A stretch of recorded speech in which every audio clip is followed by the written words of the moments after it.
I do love it. That's a big fat no. Prima Rosa, Villa, Cozy You. Oh, it's so sweet, but no. Rose, Prima, Vera. I would buy I would. I think I would. But what did I do? What did I do? Hey guys, it's Tammy. Welcome to my channel. Today I'm doing a fragrance tag with some amazing questions. I first saw this tag over on my friend Jon Snow's channel, Scented Snowdrops. And one of his subscribers had left some questions in his comment section. And I remember watching that video and commenting on it and saying how much I love these questions. And I thought about doing it then, but you know, life gets busy. And then I saw Dr. Claire Smith do the tag as well. And I, again, said on her video how much I loved these questions. And I just let it slip by, have not done it yet. And then I was tagged by Roxanne at Roxanne's retreat. And I thought, okay, it's time for me to do it. And the questions were posed by a girl named Jackie. She has her own Instagram. I'll make sure to link that below. And I will link her YouTube channel. I'm not sure that she posts on here. But anyways, I thought she did an amazing job coming up with these questions. So Jackie's first question was, what was the first perfume you ever bought? Well, for me, I can remember having some perfumes through my youth, like Electric Youth, Sunflowers by Elizabeth Arden, Exclamation by Cody. Like I can remember my parents buying me those probably for Christmas and whatnot. But the first perfume I actually went out and purchased on my own as a little young adult after smelling it on someone and just loving it was White Musk by The Body Shop, the perfume oil. And this still has a lot of memories for me. And when I actually do remember to wear this, which isn't often because I have so many perfumes now, but when I remember to wear this, like I just have so many memories. It's not as much me now, but at the time I was just so happy to have this. And it was kind of my signature scent through my teenage years. Now, I got married when I was 17. So I was kind of like, you know, out from under my parents' roof at 17. And yeah, so I was pretty young when I started wearing this. I think it's been out that long. I mean, I was 17 in 1991. So I'm pretty sure this was out by then.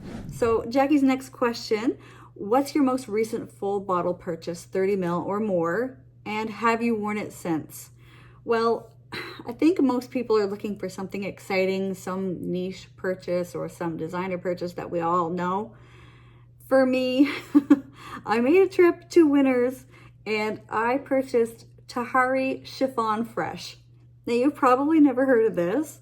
I hadn't heard of it either. So there's what it looks like. I'd taken the cap off this in the store and it was just so light and fresh and pretty and lemony and fluffy, slightly sweet. I just thought it was so lovely and I thought it would be nice for layering. It was $16.99. And you know, it's funny, I am wearing a Tahari shirt. So this is a brand, I guess, that makes clothing and now they have a few perfumes out. I do have a few different shirts from Tahari and this is one that I noticed that is a Tahari shirt. Have I worn it since? Well, 'tis not the season for light, fresh lemon fragrances, but I have sprayed it on my skin because I wanted to compare it to A Girl in Capri, which is one of my favorite citrus scents, and that was more herbal, more lemony, and more perfumey, and this was a little bit more light and fluffy and sort of creamy sweet, but I mean still very fresh and citrusy.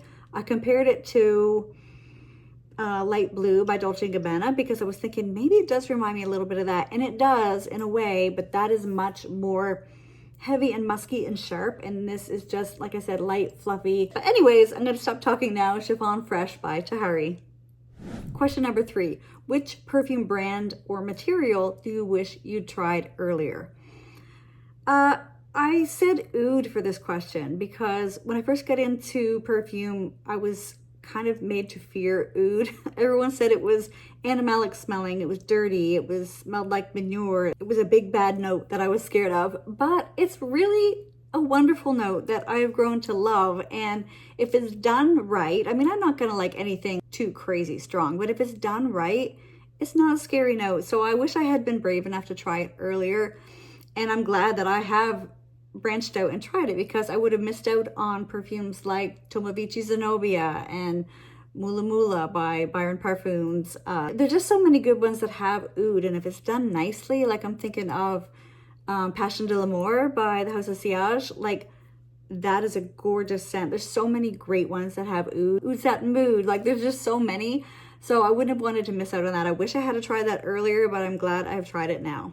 Question number 4, what's your perfume of shame? There are a few of you that will know this because in last year's fall favorites video, I talked about the most embarrassing, the most shameful thing that I've ever done in my perfume journey. And I have this perfume now. I'm ashamed to have it in a way.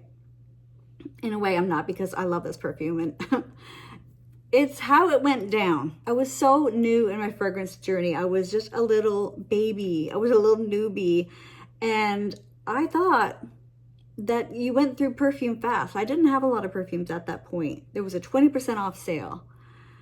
They no longer made the clear bottles of Santal blush. They started bringing them out in the black bottles. I was so disappointed. They showed the black bottle on the screen. Maybe if I had ordered it, I would have gotten the clear bottle, but I wanted the little clear bottle of Santal blush. But what did I do? What did I do? What did I do?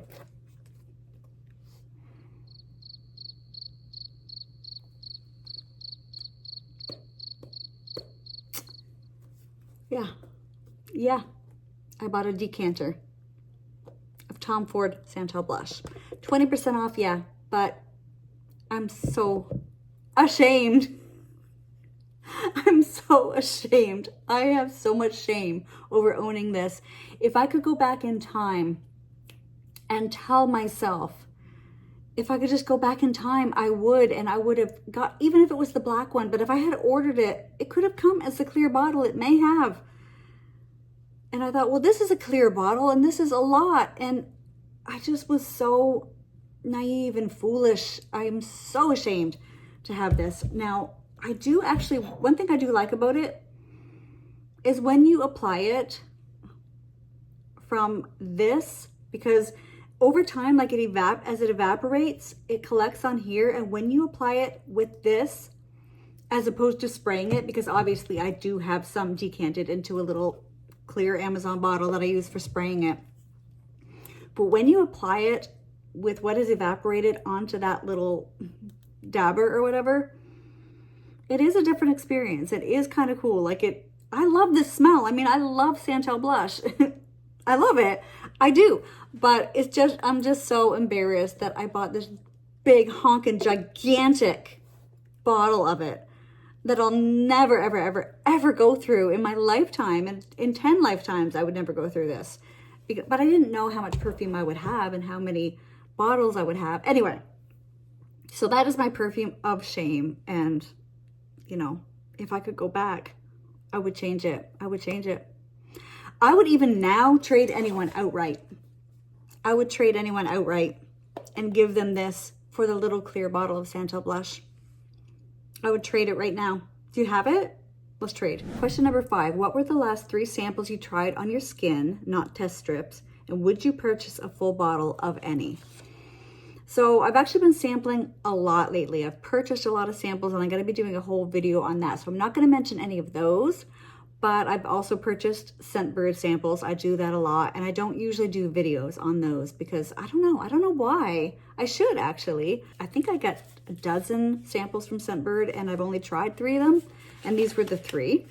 There was Tonka Angelica by Shea and Blue, and I really like this one. Would I purchase a full bottle of this? Gosh, I don't know, maybe.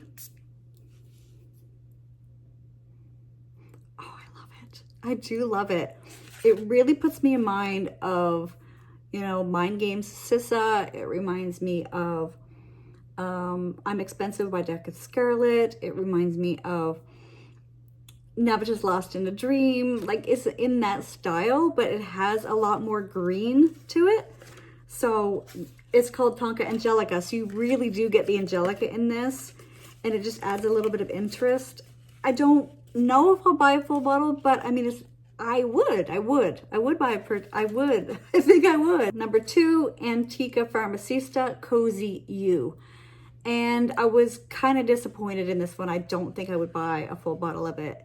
I actually really love one by Antica Pharmacista, which is After Hours. I heard about that from my friend Chris at the Perfume Nest, and I actually have a Scentbird decant of that coming. So I had purchased a sample of it. I really loved it. Now I have a decant of it coming, and if I use that up by some chance, which you know I probably won't, I would buy a full bottle of After Hours. But Cozy You, I found this very disappointing. It smells like, sort of like Kat Von D Sane. It's just a floral. It's supposed to be musky and cozy. I get quite a bit of citrus out of it, and I just didn't enjoy it. Definitely wouldn't buy a bottle of Cozy You. I was so excited because listen to the name, Cozy You. Oh, it's so sweet, but no. And then the third one that I tried on my skin was Blue Talisman by Ex Nihilo. And I can tell you right now whether I'd buy a bottle of this or not. That's a big fat no. It's just a regular sort of men's smelling cologne. Now this is the thing about smelling on your skin. Later on your skin, you do get that pear note. Like an hour, 2 hours later, the pear comes out, but it's a cross between a citrusy men's cologne and a blue men's cologne. It's just fresh. It's just a fresh, regular. People had me believing this was the be all end all. This was some sort of gift from God. This was sent from the heavens. And if you love it, great. I'm so excited for you. But I would never purchase a bottle of it. Number one, the price. Come on, no. I hope I'm not offending anyone, but out of the three of these, the one that I would purchase a full bottle of would possibly be, where'd it go? Tonka Angelica by Shea and Blue. I really do like this one. My lighting is really weird today because I couldn't, anyway. It's plugged in and charging, long story. Question number 6, what is your favorite synthetic molecule? This was an easy one for me. Javanol. I love Javanol. So Javanol is a synthetic sandalwood note. It's supposed to represent sandalwood, but for me, it never goes wrong. Natural sandalwood can go very wrong for me, and I tend to get a dill smell from a lot of sandalwoods. It has to be just right for a natural sandalwood to smell good. And Tom Ford does sandalwood the way I like it. And I think he sometimes uses Australian sandalwood, which is, when I'm reading the notes, I find that I tend to like the fragrances that have Australian sandalwood in it. But I know that Javanol is never going to steer me wrong. And instead of the dill, if anything, it has almost like a little bit of a banana hint to me. But yeah, so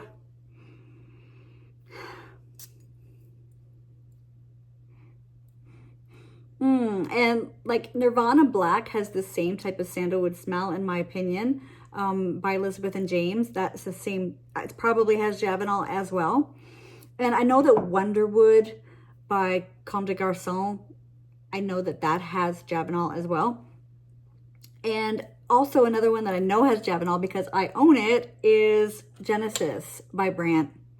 And this is sort of one of those rich rose oud kind of smells, but there's no oud, there's only sandalwood, there's natural sandalwood, and there's Javanol in this one. I think the Javanol probably is one of the reasons why I enjoy this so much. So that was an easy one for me. Javanol is definitely my favorite synthetic molecule. Now, what is your favorite natural material? This was another easy one for me because my favorite natural note in perfumery is ambrette. So ambrette is made by the seeds of the muskmallow plant. And it's sort of a very sweet, cozy kind of skin musk scent. And I just find that it gives perfumes something that I love, just a softness, a pillowiness. It just makes them so cozy and just like a little dreamy cloud. I love ambrette. If you have smelled Radiant Nectar, Ariana Grande, God is a Woman, and that pillowy, musky smell that they have, those have ambrette. There's ambrette in wood sage and sea salt, which is what I think makes it so special to me. There's ambrette in Glossier You. You know, the kind of that pillowy feeling that is in Rolling in Love by Kilian and Scarlet Poppy by Jo Malone that goes along with that cozy, warm, nutty sweetness, and it gives it that I don't know, it's just a pillowy, cozy, sweet skin musk. And it's clean. It's a clean smell. I wrote down a few more that have ambrette. We've got Mojave Ghost. We have Le Labo Another 13. We have Fleur de Peau, Lazy Sunday Morning. So, you know, that clean, fresh, musky scent, those have ambrette. Like, it just, I know there are other notes in those perfumes as well, but I just find I tend to love perfumes that do have ambrette. So that's my favorite natural material. Question number 8, what fragrance changed your stubbornly held view on something? Well, I did have a stubbornly held view that rose was an old grandma scent. I'm just going to say it. And there were a lot of perfumes that changed my mind on that. I began to love rose, but the one that I usually say, I think was around the era when I started loving rose, and that was L'Extase Rose Absolute by Nina Ricci. This is definitely a rose scent, which I love about it, but there's just something so sexy about it, and it just got me into rose. After that, I started getting into, you know, Roses Vanille, Zara Rose Gourmand, Sweet Diamond Pink Pepper, just all of that genre. Like, and I also like lighter roses too. Like, I like Ellis Brooklyn Rose. I like Delina and Delina Exclusive, and I like those. So, shoot, John's watching this. No, I don't like those. I can't stand those at all. Okay. So let's see. Question number 9. What is your opinion on longevity versus projection, and which do you prefer? So I might as well continue having unpopular opinions here, because for me, projection is much more important than longevity. Much, much, much more. Like 100%, that is my view. It has been since I first got into perfumery. Longevity has not mattered to me at all, because what does it matter how long a perfume is on your skin if you're not smelling it? If it's not projecting up to your nose and you can't smell it, who cares how long it's there? Who cares if it's there for 48 hours? If it's not projecting, if you can't smell it. Now, I'm not talking about I want it to project, you know, through the entire village of Castalia here where I live. Like, I don't want it to project to everyone and their child. I just want it to project to myself. There are plenty of perfumes that you spray them on and you can't smell it on yourself. You could douse yourself in it, or you could just do a little bit less, because maybe you become anosmic to it when there's too much. So you could spray it in different areas, but you're just never going to smell it. It doesn't project. It doesn't like waves of it don't come off of your skin. It doesn't project from your skin. Then who cares how long it lasts? Longevity doesn't matter to me at all in perfumes, and I am going to do a video eventually on my unpopular perfume opinions. And I'm telling you, I have some mighty unpopular opinions that I don't think hardly anyone would agree with, but it's how I feel. And perfume is my hobby, and you know, I have some strong opinions on how I feel about perfume. I would definitely choose projection all day long. Just respray or switch to a different perfume. If your perfume wears off, great. Now you get to wear something else. I don't care about longevity at all. Not at all. Like I said, if it's on your skin for 57 hours, who cares if it didn't project? If it didn't come off your skin so that you could smell yourself? Projection's the only thing that matters to me. You know, that's it. That's my answer. Okay, list 3 perfumers you like or know of that you can recite without looking up their names. So this question almost kept me from doing this tag. In fact, it was the one question when I watched John's video and when I watched Claire's video, it was the one question that I was like, oh gee, I don't think I'd be too good at this question, because you know, my memory is not the best. I'm not the best with names. But when I sat down and thought about it, names just started coming to me. And the first name that came to me was Alberto Morillas. That was the first one that just boing, popped right into my head. And I think part of it is because he has done one of my very favorite perfumes of all time, which is Bulgari, the Roman Night Absolute. Goldia, the Roman Night Absolute. That is a dreamy, wonderful, cozy, gorgeous perfume, and I have a backup of it. And I know that Alberto Morillas did that one. And he also did Goldia, the Roman Night, the original, but the Absolute is my preferred version. And I know he did Innis de la Versange because I have tried to sell that one online. And when I remember looking that up and saying, oh my God, Alberto Marias did this perfume, like it should sell like hotcakes. Well, it's still in the closet. I haven't sold it yet, but it's sort of like it sort of reminds me a little bit of Coco Mademoiselle by Chanel. And I know he has his own perfume line, Mise en Cire, and so I could name his perfumes from that brand, like For Your Love, Très Cher, Ombre Magique. There's so many. I could go on, but I'd have to stop and think, and I don't have to, you know. Anyway, and another perfumer that popped into my head right away was Marie Salamang. And I think the reason she popped into my head so quickly is because I did a dedicated video to Atelier des Ors, and she has done, I don't know if all of their perfumes, but she has done a good number of their perfumes. And she did one that I love called Pink Me Up, and she also did, you know, Blue Madeleine and Villa Primorosa, Rose Primavera. So the next one that popped in my head was Sonia Constant, and I think the reason that her name came to my mind was when I talked about I Want You once on my channel, I did mention that she was the perfumer for that because I was comparing it to La Belle, which she was also the perfumer or one of the perfumers for La Belle. I compared those two perfumes and that they had that sort of high level of sweetness. And I also know that she has her own perfume brand, which is Ella K. And I actually haven't smelled any perfumes from Ella K, but I've been interested to get a discovery set from that brand, and I know that she is a perfumer for that brand. So those are my three. Question number 11, what is your favorite perfume to lift your spirits on a bad day? And I have to go with the one that I sprayed on when I was having one of the hardest times and my hip went out. And when I say went out, I couldn't walk without a walker, and I missed my son's graduation from university. Such a hard time, and that whole week, I was spraying Tamine Peregrina on myself 3 or 4 times a day. I couldn't get enough of it. It was making me feel so much better. It was lifting my spirits. It was giving me comfort. The caramel, the rose, this just brought me a lot of peace, a lot of comfort. It really lifted my spirits when I was having one of the hardest times that I've gone through in a while. So were these questions so fun? I loved answering these. Thank you for tagging me, Roxanne. Thanks for starting the tag, John. Thanks for coming up with the questions, Jackie. And thank you guys for watching. I hope to see you in the next video. Bye.